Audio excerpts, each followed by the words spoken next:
Sagittarius. This is Inspire 2016 with your weekly tarot reading for the week commencing the 20th of July until the 27th of July 2020. The first card for you is representing, how do you feel about yourself? Your card is the Nine of Pentacles. You have worked hard to get here, so now, sit back and relax and enjoy some of life's luxuries. You deserve it. Do not be afraid to splurge, indulge or pamper yourself, particularly if it is as a reward for all of your hard work. Treat yourself to a special occasion, to simply celebrate the journey you have been on to achieve your goals and to re-energize yourself for the next phase. You are close to reaching completion, so acknowledge this and then prepare for what will come after. Sometimes, however, the Nine of Pentacles can indicate that you are close to reaching your goal but you have not yet made it. So, as a result, you may want to stick to your program and continue sacrificing until you have reached that goal. You are showing great self-discipline and self-control to ensure you get to where you want to be. Whilst the Suit of Pentacles typically focuses on material wealth and gain, the Nine of Pentacles also suggests that you are in harmony with the nature that is around you. You have an appreciation for the beauty and abundance found in nature and you are able to harness this energy to bring pleasure into your life. You may enjoy gardening or floristry, or you may simply like to pass your time in the beauty of nature with picnics or walks in the park. The Nine of Pentacles can indicate a time of restraint, poise and grace. The figure in the card is very ladylike and refined. She lives a comfortable, luxurious lifestyle and is able to keep herself looking nice. This is a time when you need to carry yourself with grace and refinement, and to be tactful and diplomatic in your dealings with others. The second card for you is representing, what do you want most right now?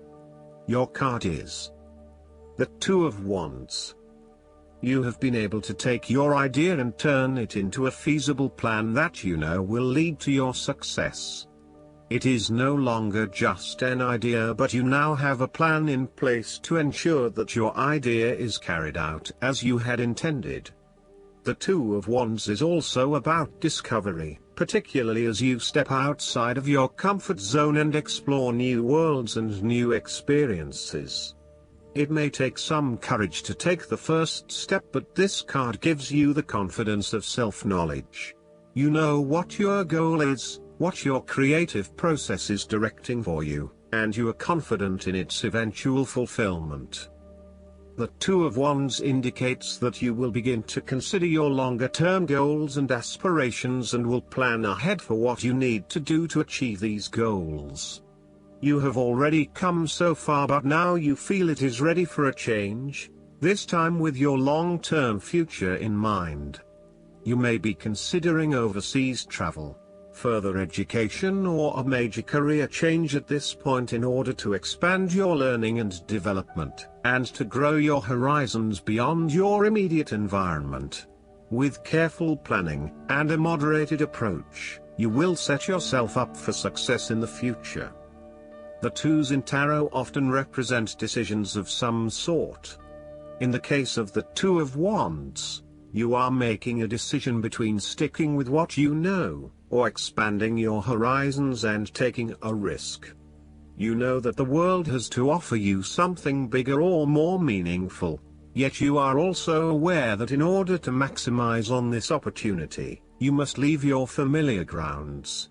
Even though you have already invested a lot into your current circumstances, for you to be able to grow and to maximize your potential, it is imperative that you step out into a new world and explore your options.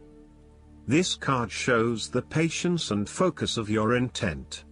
You have got the ball rolling and have started out on your journey, so now it is time to patiently wait for your rewards and watch as your ideas begin to materialize. The third card for you is representing your fears. Your card is the Four of Wands. There may be tension between family members or loved ones, and you are finding yourself getting caught up in other people's concerns and relationship problems. This may leave you feeling uncertain about your own relationships and what you can and cannot depend on. You may also be going through a period of transition in your family and home life and feeling some tension as a result. Similarly, you may find your home situation becomes increasingly unstable. There may be an external threat to the peace and happiness you once had in your home. You may be placed into a temporary situation which appeases your immediate concerns but does not yet solve the longer-term issues. Depending on your living arrangements, it may be no better to move home for the time being to allow things to settle. Given the upright Four of Wands reflects stability, you are going through a period of transition where there is little stability and security. You may be experiencing multiple changes in your life, such as changing jobs, moving house or leaving a relationship. While you know that this is an important transition that you need to make, it can be quite unsettling, leaving you feeling out of balance and uncertain about your future. In a relationship reading, the Four of Wands reflects someone who may not be looking for a particularly long-term relationship but is willing to invest in it for the time being. There is a lack of commitment, or even a fear of commitment, which is preventing them from wanting a long-term relationship. The fourth card for you is representing what is going for you. Your card is the Four of Cups. You may be growing tired of the same old struggle that has been carried on too long in the past. As a result, you have started to withdraw and go within yourself to seek greater peace and tranquility. If you are becoming particularly pouty or sulky about your predicament, the Four of Cups is then a call to action. It is time to wake up, be alert, and to be open to new experiences that offer a more positive outcome. The Four of Cups can sometimes point to defensiveness. This can be noticed in the body language displayed in the crossed arms and legs of the man on the card. He chooses to ignore the possibility of what the cup has to offer. Possibly he has been hurt emotionally before, as this is the Suit of Cups, and he is fearful to expose himself to that again. Hence he is closing himself off to this opportunity. Consider what opportunities you are ignoring or declining, and ask yourself whether this is because you truly believe you would not benefit from it, or whether this is because you are fearful of what may follow. Be mindful of any defensiveness in your responses and reactions. At its worst, the Four of Cups is a stubborn, ungrateful and self-absorbed card. Whether you are off in your own little world, depressed, selfish, afraid to reach out, or are nursing wounds from a bad relationship, the isolation in your world is self-imposed. You may be only concerned with your own troubles and problems, neglecting the needs of others. Be mindful that your detachment from being part of the world is becoming an issue. Remember, there is always an opportunity for you to reconnect with the world around you. Look at that cup being offered to you. The fifth card for you is representing what is going against you. Your card is the Ten of Wands. You are unnecessarily holding on to some burden when you do not need to. If you are feeling weighed down by your present circumstances, look at different ways you can lighten the load. Can you delegate certain tasks and responsibilities? Are you worrying about matters that do not concern you or cannot be changed? Do not become a martyr and take on more than you can realistically handle. If you are going through a challenging time, then the Ten of Wands indicates that this time will soon pass and you will feel less of a burden weighing on your shoulders. You may be actively identifying those activities that do not bring you any value in your life, and you are starting to release yourself from these unnecessary responsibilities. You may even be going through a purging process, clearing out old clothes and selling old furniture, in order to declutter and simplify your life. You will benefit from better organization and prioritization at this time.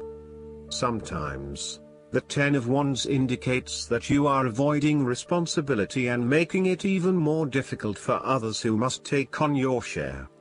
Thus, the saying, "You have made your bed, now lie in it," is very appropriate for this card. The last card for you is representing the likely outcome that you may have. Your card is the Five of Wands. You need a positive environment where you can test your ideas and have them challenged and improved by others. You may benefit by establishing a working group, committee, or mastermind group with other individuals who bring varying perspectives and experiences. Be open to this type of conflict and discussion as a positive contribution to improving the quality of your ideas and actions. The Five of Wands often points to competition where you are up against a number of people of similar quality or experience as you. You may not be used to having to compete with others just yet, as you have built your success on your own, but now it is time to truly experience what competition really means and requires. It is like the top student who excels at university, only to enter the workforce with a number of other high-performing individuals and is forced to compete for the top spot. Where there is competition, respect your opponent but stand up for your point of view. Fight the tendency towards frustration, anger, hate and prejudice. The Five of Wands also encourages diversity and differences of opinion. You may be in a situation where you are dealing with people from different cultures and backgrounds, and may be struggling with accepting their way of living. Know that each person has something unique to bring to the table and that you will actually benefit by learning more about them and what they have to offer. Last but not least, the guidance card for you is the Focus. Think about what you want, not what you don't want. Guard your thoughts carefully, because they create your experiences. Sometimes it seems that our thoughts choose us, but this is never the case. We always choose our thoughts, every moment. Our thoughts always have an effect, and there are no neutral thoughts. 1/2 second before you hold a thought, you decide to hold it. So, with practice, you can learn to monitor and alter your thoughts. This is the equivalent of putting your hands on the steering wheel of your life. You may believe that your concentration abilities are impaired, yet the infallible mind of God is within your own mind. You can experience remarkable feats of concentration by affirming, "I am now able to focus my mind at will. I hold only loving thoughts, and my angels act as my gatekeepers in establishing a steady stream of thoughts of love." I hope that you enjoy everything, and if you like the reading, just please click subscribe and you will get instant notifications every time we publish a new video right to your YouTube. Thanks.